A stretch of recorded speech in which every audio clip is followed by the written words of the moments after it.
March 31, 1922. A quiet, unassuming village in Bavaria, Germany. The air is cold, but something else sends a chill down the spines of the locals. The Gruber family, who live on the isolated farm known as Hinterkaifeck, haven't been seen for 4 long days. No one has entered or left the property.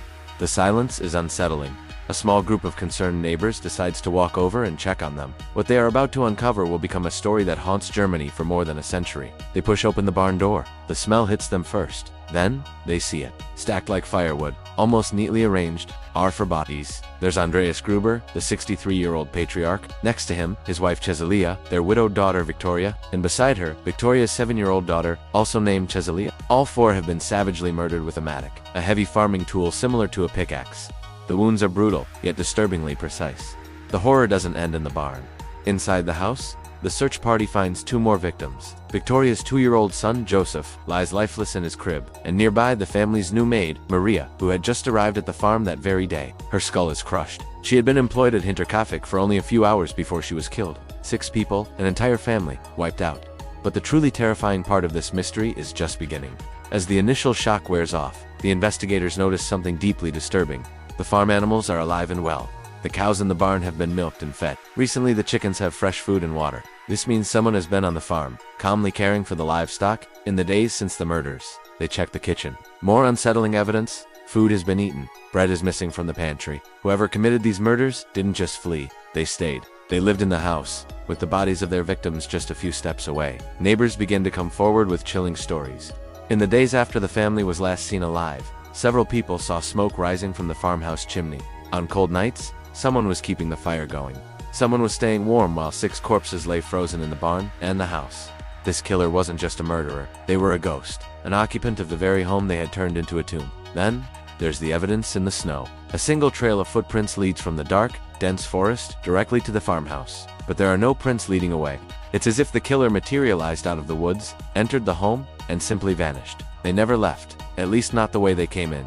The mystery deepens with every new detail. It turns out, the patriarch, Andreas Gruber, had his own suspicions days before the slaughter.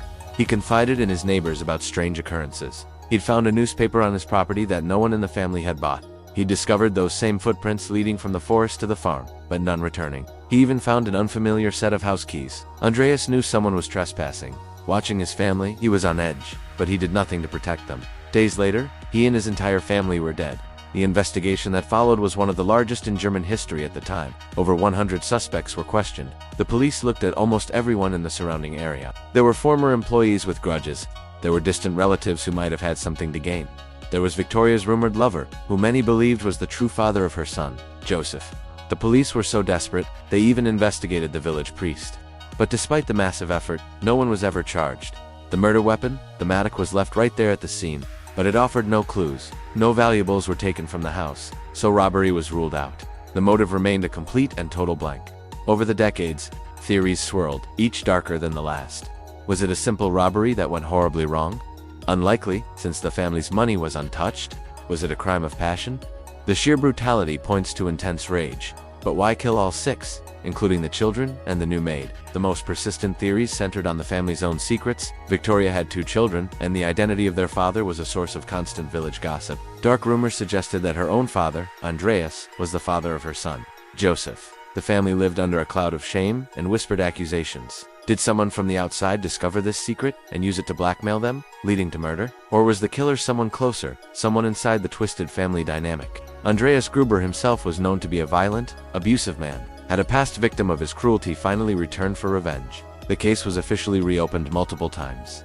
In 1951, again in 1970, and most recently, in 2007, when modern forensic techniques were applied to the lingering evidence. Each time, investigators felt they were on the verge of a breakthrough. Each time, the trail went cold, and the file was closed once more. The Hinterkaifeck farmhouse, the scene of such unimaginable horror, was eventually demolished in 1923, as if trying to erase the terrible event from the landscape. The skulls of the victims, which had been kept for examination, were sent to psychics and investigators across Germany in a desperate attempt to find answers. Tragically, they were lost during the chaos of World War II and have never been recovered. Today, Hinterkaifeck remains Germany's most infamous unsolved crime, a killer who appeared from the woods like an apparition, who slaughtered an entire family without a clear motive, who had the audacity to live among his victims for days, and who then walked back into the snow and vanished without a trace. forever. 6 lives were brutally cut short, a century of questions remains, and a murderer, who almost certainly died of old age, was never brought to justice. Thank you for watching. If you found this story as chilling as I did, make sure to subscribe and turn on notifications for more deep dives into history's darkest mysteries. Share this video with someone who loves a good unsolved case, because some killers might escape justice, but they should never, ever escape our memory.